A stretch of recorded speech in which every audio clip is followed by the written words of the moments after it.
Last week I talked about why boundaries are important, and I'll link to that video in the description below. But this week, what I want to talk about is what we expect to happen when we set them, and some things that actually happen when we set boundaries. When talking about boundaries, people, and especially therapists, discuss them as though they are a cure-all, as though they are the end-all and be-all of self-care and the thing that will get you to self-preservation.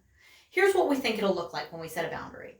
Hey Jenny, how's it going? Pretty good, Catherine. How are you? Pretty good, yeah. Hey Jenny, a group of us are going to the Great Greek next Saturday. You want to come? Oh man, that sounds really fun. Thank you for thinking of me. We're being really careful about COVID though, and it's not part of my pod agreement to go to restaurants, so I really appreciate the invitation, but I'm gonna have to decline. Okay, I understand. Just let us know if you change your mind. Now, it can happen that way, and when it does, it's really nice.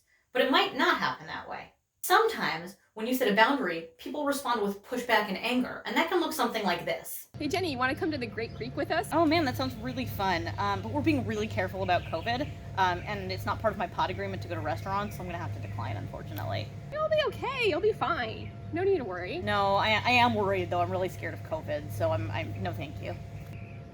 Why not? I mean, do you think you're better than us? The reason that people push back and get angry when you try to set a boundary is that you're changing the game. Inherently, there's a status quo in the relationship that you have with someone. And when you set that boundary, you are asking that person to change their expectations of the status quo. That person might respond with anger because they're feeling grief about the way things used to be. Anger, which is a secondary emotion that protects you from softer and more vulnerable things, is often what shows up. Another thing that you may find when you're setting a boundary is that you might have to reassert yourself repeatedly. That can look something like this. Hey Jenny, so we had a great time at the Great Greek with a bunch of us friends. Wondering if you want to go next weekend when we're going to Buca de Bepos. Oh, thank you, and I'm glad you had a good time. I still am not going to restaurants though. Thank you for inviting me. Like I said before, it's not part of my pod agreement to go to restaurants. Okay, I understand. Sounds good. This can happen for a lot of reasons. One reason is that your friend just didn't understand you the first time. Either what you said kind of went in one ear and out the other, or they assumed that the boundary that you were setting was situation specific and didn't think that it might generalize to other situations. It can happen because they forgot that you set the boundary. The act of setting the boundary might have felt really big to you, but it might not have really stuck with them as something that was important. It can also happen because the person that you set the boundary with didn't realize how serious you were when you set the boundary. This can especially be true if you try to soften the boundary by hedging. So if instead of saying, I'm not comfortable with that, you try to be less confrontational and say something like, I'm so sorry, if it's not too much of an inconvenience and you don't mind, I would just prefer not to.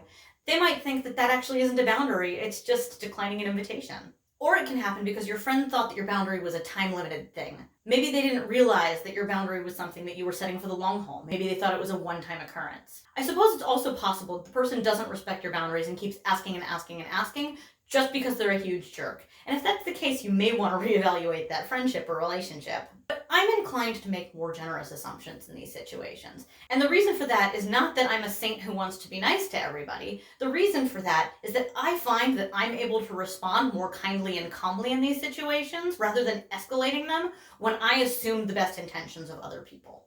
And the last thing you may encounter when you're trying to set boundaries is that you may need to escalate to an ultimatum. If somebody keeps pushing and pushing and pushing, and it's clear that there's an antagonistic note to that, you may need to increase the intensity with which you're setting your boundary over time, and eventually consider whether this person is somebody that you can continue to have in your life. Hey Jenny, a group of us are going to the Great Greek next Saturday. You want to come?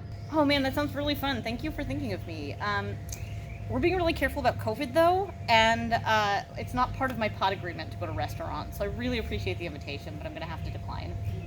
Okay, I understand. Just let us know if you change your mind. We went to the Great Greek last weekend, as you know, and we're going to be going to Buca de Bepos this upcoming weekend. Want to come?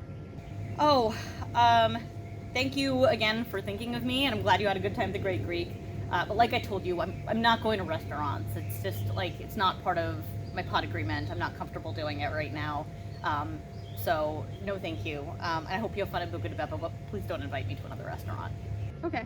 As you know, we went to like these 2 restaurants the past 2 weeks, and we had a great time. It felt super safe. I know you don't like going to the restaurants, but maybe you want to reconsider. You know, we're going to Aroma. It seems super safe. It's set up for outdoors. So what do you think? You know, Catherine, I appreciate that you want me to come with you guys. I appreciate that you keep thinking of me. But honestly, I've told you twice now that I'm not going to restaurants, and it makes me a little uncomfortable that you keep pressing, so please stop asking me. Okay. Hey Jenny, so as you know, we went to these 3 restaurants these past few weekends, had a great time, super safe. This upcoming weekend is Ryan's birthday, and I thought it'd be great if we got and celebrate at Morton's. And I know, you said no before, but I think you may be a little paranoid, right? And it'll be okay. You know, Catherine, I told you last time when you invited me to Aroma that it made me uncomfortable that you kept inviting me to restaurants, and yet here you are inviting me to a restaurant again, even though I specifically asked you not to. So I'm enjoying these get-togethers, but this is making me feel like maybe I don't even want to do these social distancing hangs with you anymore. Wow. Wow. I don't know how to respond to that. If you invite me to a restaurant one more time until we're no longer under safer at home orders, when I've repeatedly asked you not to, I may stop inviting you over to hang out. All right. Well, I wouldn't want that, so I'll, try to be more respectful in the future. Thank you so much for watching this video. If you enjoyed it, please subscribe to our YouTube channel, and I look forward to seeing you soon.